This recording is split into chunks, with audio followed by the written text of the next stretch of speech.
Hi, this is Joe Hines, and this is another episode in our vlog, Professor Hines' Weekly Marketing Message. One of the first things that I like to advise people is that public speaking can be a really powerful way of achieving something like this.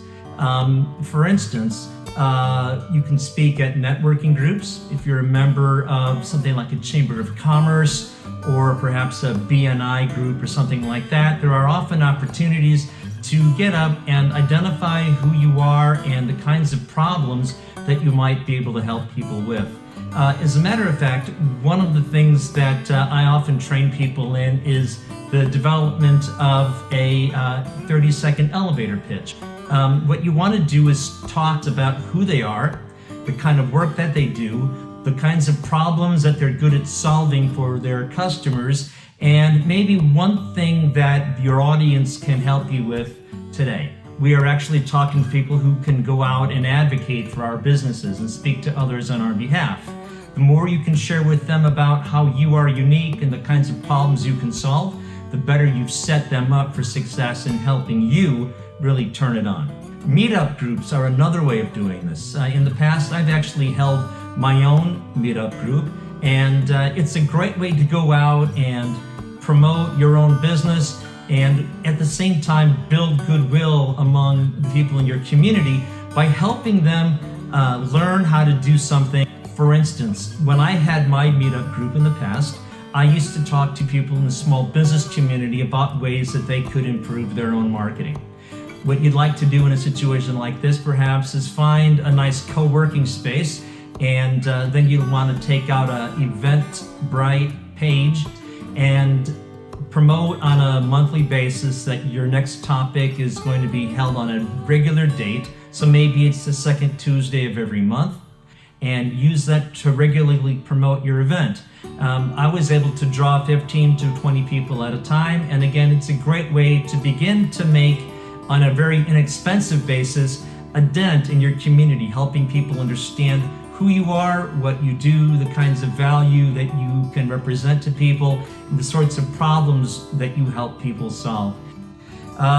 Think about writing a blog.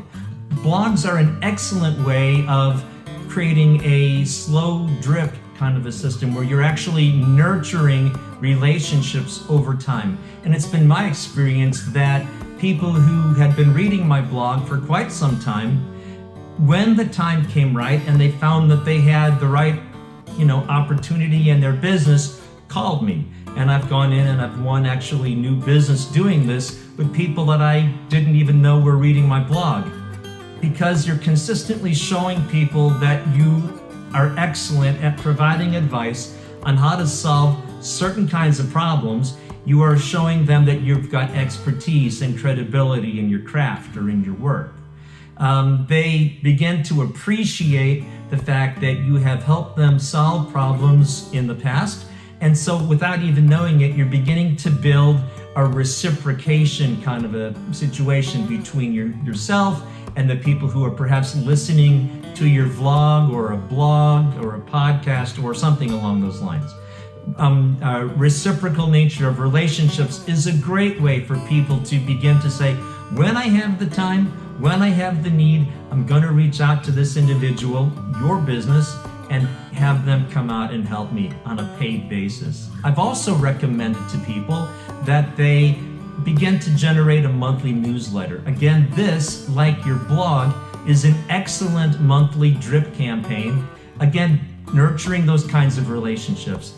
And what you'd like to do in a situation like this, of course, is as you go about the course of a month, doing the networking that you're already doing, and you're collecting business cards, ask the people that you meet with if it would be okay for you to include them in your monthly digital newsletter campaign. Have them set it up in their email system so that when they receive an email from you, it won't automatically be siphoned off and put in their spam folder or their promotions folder as Gmail and Hotmail and other publicly available email clients tend to do. I would also, recommend cold calling. There are a number of different ways that you can do this, number of sources for the information to cold call from. Some of them are excellent. One of the ways that I go about doing this is going to my local library, and they have a resource there called the California Manufacturers Registry. Now, cold calling tends to work best in a business-to-business environment. I'm not sure I would recommend it if your business is about business to consumer, but if you're in a B2B environment, cold calling can be one very appropriate technique, one that your target businesses are likely already employing, and something that you can easily find a way to do. Find out the SIC code for your industry, and SIC code stands for Standard Industrial Classification System. It's a 4-digit code, and use it to identify the industry that you're going after.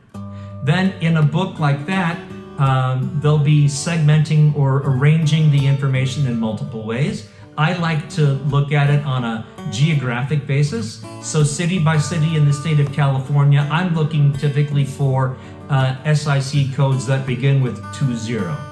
For me, that's the food and beverage industry, which is where I have a wealth of experience. So as I begin to uncover those companies, I will write down the name of the city and the name of the company and their phone number. Later on, you're going to want to go back and fill in missing blanks, important blanks, like who are the people that you really want to get a hold of. Most businesses are going to be set with a gatekeeper handling the phones. But if you call in asking for the specific name of a manager who works there, and you decide who is the right contact for you, then once you've identified who that person is or those people are, and you ask the receptionist for, to be transferred over, they're going to trust the call. They're not going to think that it's a cold call, and you'll get a chance to go in. Another really important thing to do is have a hook in the message that you leave, because if your experience is like mine, 9 times out of 10, you're going to have to leave a message. So you want to leave a message that leaves them curious and doesn't necessarily sound like you're cold calling them. I mean, the reason for your call might be a little bit ambiguous, and it certainly should be something that piques their curiosity and will cause them to want to call you back. When you do get them on the phone, let them know that you're calling to hopefully set a time to call. Let them know that you don't expect them to be available right now, but you'd like to talk to them about, and again, you're going to have to come up with the reason why you're calling, but you'd like to talk to them about this, that you anticipate you'd have to schedule a meeting with them, and when would be a good time to schedule that call. When you do that, you're showing respect for their time management, the fact that they have other priorities and objectives on their mind at that moment, and then you go back and you call that individual later on. As you're going through the different recommendations that I'm making here, think about the things that are tending to work for you more than others. Every business is unique. What works for one business probably won't work for another business. So I would start a spreadsheet, and each time that you make the contact, indicate, follow it through over time, keep your information in the same place, and over time, you'll begin to see that when you used a particular source for the lead, a meetup group like I've suggested, or maybe it was a networking group like the Chamber, a response to a blog or a newsletter, or maybe it was a cold call, try and follow through to see which of those campaign efforts of yours are tending to generate sales. Certain efforts are going to pay back more often than others. Since, like most small businesses, you have to wear multiple hats, my recommendation is that you go into it saying, okay, I'm going to try to effect the most accomplishment with the least amount of effort. So when you do identify the big ideas, the things that really work, you can stop doing some of these other activities and put more time into the things that you do know work. One other area that I would highly recommend, of course, is that you really do need to have a social media campaign. Everybody these days shops on their smartphone. many people are shopping on social media pages to at least find out what folks are recommending in the way of new products, service providers, and what have you. So this word of mouth marketing that people are using and the advocacy efforts that friends and people in the networks out there are leaving in their social media are important ways that others are using to identify potential sources of products and services. You want to tap into that. You want to make sure that at least you've got a voice among the other companies that are out there. When you do it, I highly recommend that you leave some dollars available to have a paid advertising effort in those social media areas. Facebook and the other social media platforms out there have made it virtually impossible to reach a broad group of people if you're not paying the green fees. However, once you've attracted people to your Facebook page, let's say, or people have found your other content and you've turned them into advocates for your information and they're now beginning to look for your content, you will have seen that you've lifted your audience, your natural organic audience, off the floor quite a bit. And so now when you do start to post more organically, meaning on a other than paid basis, you're going to have a larger audience. Eventually, you should begin to wean yourself off some of the paid advertising that you're doing. You're going to have to make sure that the pages on your website rank.